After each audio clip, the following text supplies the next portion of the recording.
Memory: How to Develop, Train, and Use It, by William Walker Atkinson. Chapter 1. Memory: Its Importance. It needs very little argument to convince the average thinking person of the great importance of memory, although even then very few begin to realize just how important is the function of the mind that has to do with the retention of mental impressions. The first thought of the average person when he is asked to consider the importance of memory is its use in the affairs of everyday life, along developed and cultivated lines, as contrasted with the lesser degrees of its development. In short, one generally thinks of memory in its phase of a good memory as contrasted with the opposite phase of a poor memory. But there is a much broader and fuller meaning of the term than that of even this important phase. It is true that the success of the individual in his everyday business, profession, trade, or other occupation depends very materially upon the possession of a good memory. His value in any walk in life depends to a great extent upon the degree of memory he may have developed. His memory of faces, names, facts, events, circumstances, and other things concerning his everyday work is the measure of his ability to accomplish his task. And in the social intercourse of men and women, the possession of a retentive memory, well stocked with available facts, renders its possessor a desirable member of society. And in the higher activities of thought, the memory comes as an invaluable aid to the individual in marshaling the bits and sections of knowledge he may have acquired, and passing them in review before his cognitive faculties. Thus does the soul review its mental possessions. As Alexander Smith has said, "A man's real possession is his memory. In nothing else is he rich, in nothing else is he poor." Richter has said, "Memory is the only paradise from which we cannot be driven away. Grant but memory to us, and we can lose nothing by death." Lactantius says, "Memory tempers prosperity, mitigates adversity, controls youth, and delights old age." But even the above phases of memory represent but a small segment of its complete circle. Memory is more than a good memory. It is the means whereby we perform the largest share of our mental work. As Bacon has said, "All knowledge is but remembrance." And Emerson, "Memory is a primary and fundamental faculty, without which none other can work. The cement, the bitumen, the matrix in which the other faculties are embedded. Without it all life and thought were an unrelated succession." And Burke, "There is no faculty of the mind which can bring its energy into effect unless the memory be stored with ideas for it to look upon." And Basile, "Memory is the cabinet of imagination, the treasury of reason, the registry of conscience, and the council chamber of thought." Kant pronounced memory to be "the most wonderful of the faculties." Kay, one of the best authorities on the subject, has said regarding it, "Unless the mind possessed the power of treasuring up and recalling its past experiences, no knowledge of any kind could be acquired.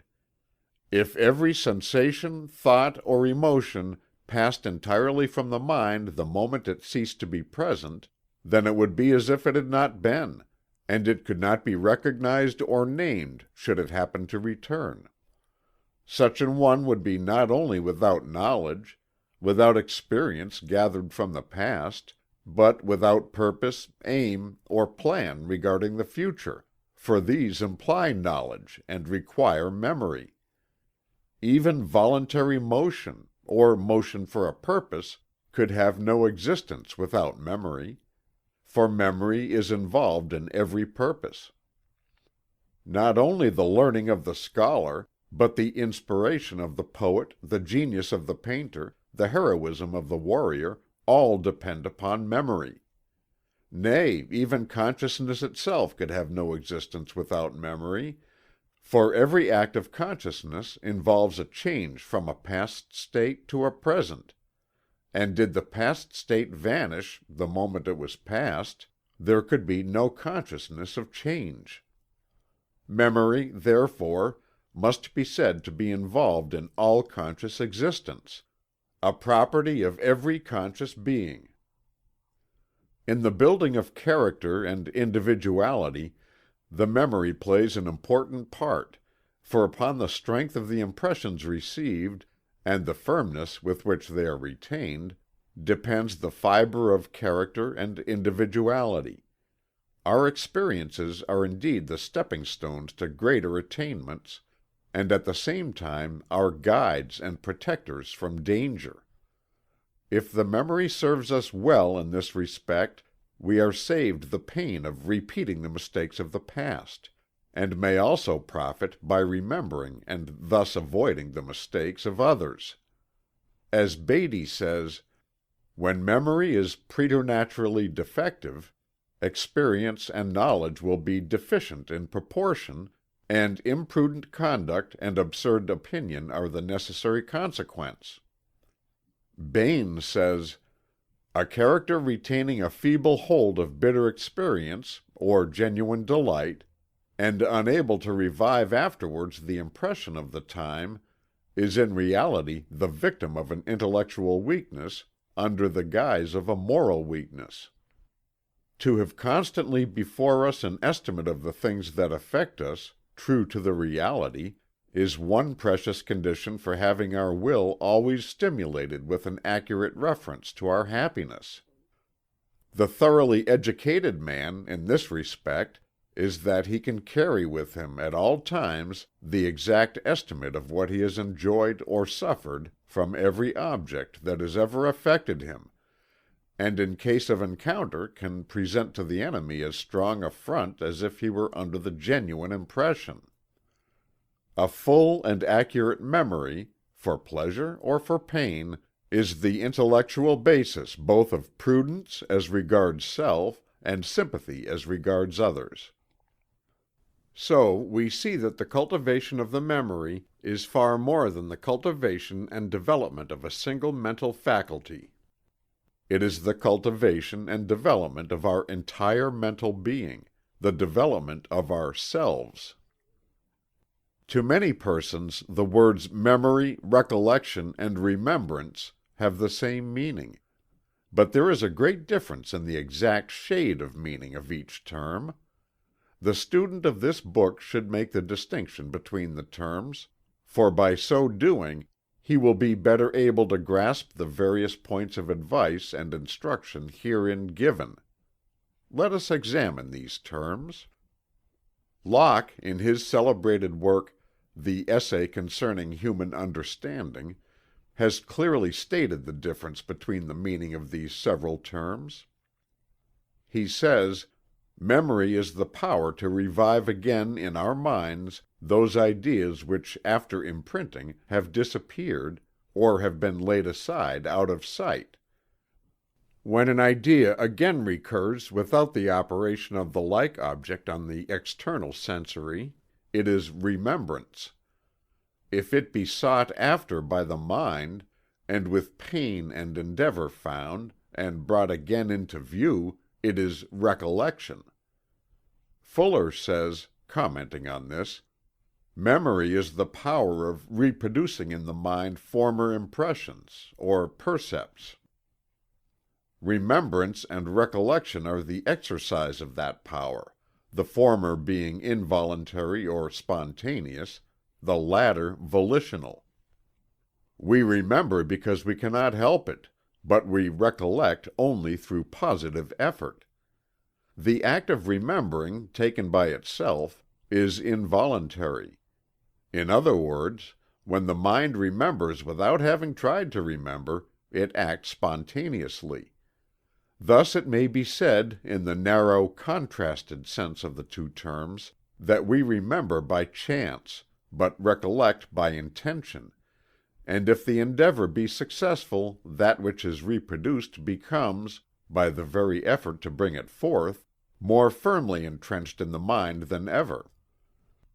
But the new psychology makes a little different distinction from that of Locke, as given above.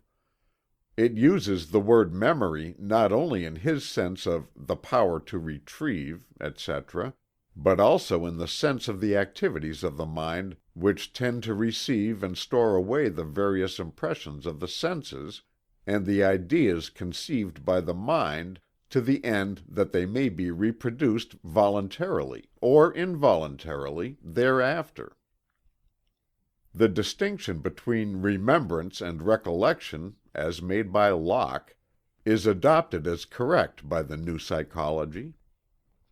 It has long been recognized that the memory, in all of its phases, is capable of development, culture, training and guidance through intelligent exercise. Like any other faculty of the mind, or physical part, muscle, or limb, it may be improved and strengthened. But until recent years, the entire efforts of these memory developers were directed to the strengthening of that phase of the memory known as recollection, which, you will remember, Locke defined as an idea or impression sought after by the mind, and with pain and endeavor found and brought again into view. The new psychology goes much further than this. While pointing out the most improved and scientific methods for recollecting the impressions and ideas of the memory, it also instructs the student in the use of the proper methods whereby the memory may be stored with clear and distinct impressions, which will, thereafter, flow naturally and involuntarily into the field of consciousness when the mind is thinking upon the associated subject or line of thought, and which may also be recollected by a voluntary effort with far less expenditure of energy than under the old methods and systems. You will see this idea carried out in detail as we progress with the various stages of the subject in this work. You will see that the first thing to do is to find something to remember, then to impress that thing clearly and distinctly upon the receptive tablets of the memory, then to exercise the remembrance in the direction of bringing out the stored away facts of the memory, then to acquire the scientific methods of recollecting special items of memory that may be necessary at some special time.